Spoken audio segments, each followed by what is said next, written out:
I'm Andy Foster and I'm Trading Standards Manager here at North East Lincolnshire Council. Trading standards are responsible for making sure that the markets work well, making sure that people don't get ripped off, people don't fall victim of a scam, making sure that businesses don't suffer through unfair competition. There's hundreds of different activities that we could be getting involved with, but it's my job to make sure that we're only doing the ones that are a priority for my council.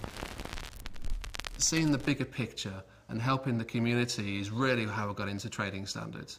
We've got the opportunity here to defend the vulnerable, and I find that the most rewarding thing of all. I wanted to be Superman when I was really young, but that wasn't a career option when I was older. A bit later in life, as I became a teenager, I got into sport. Cricket was my first love when I was sort of 13, 14, 15. And I still play it to this day. I still get a lot of joy from cricket. And now I'm a little bit older, I get involved with coaching the juniors as well, which is just as rewarding as taking wickets yourself. I always had a passion for business generally, and business studies was always my first option when I was 14, choosing my GCSEs, and made that a career option to go straight into work at the age of 16 rather than do what some of my friends were doing, sixth form college and then going on to university. I found an opening for me at the local authority, which is called the Youth Trainee Scheme, the YTS scheme, and I remember it now. I was paid £27 a week, which was not a lot of money now, and it wasn't a lot of money then either.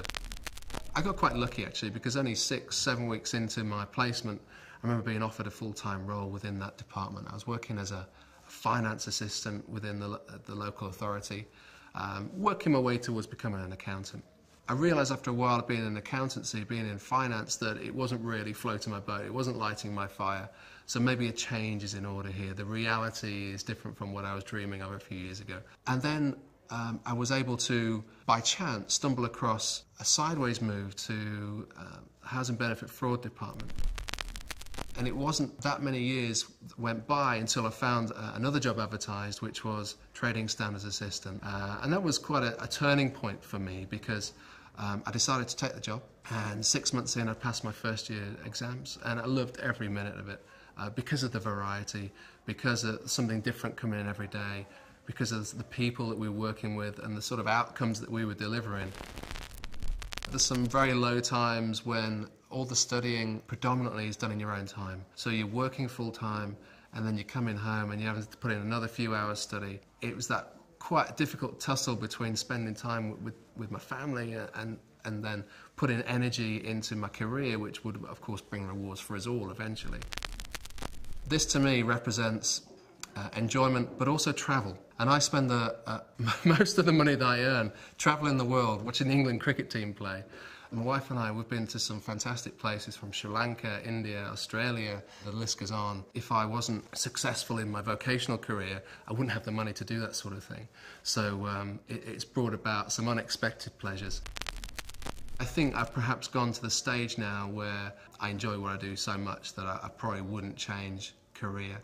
I'm interested more now in perhaps politics than business, or than making money, for example.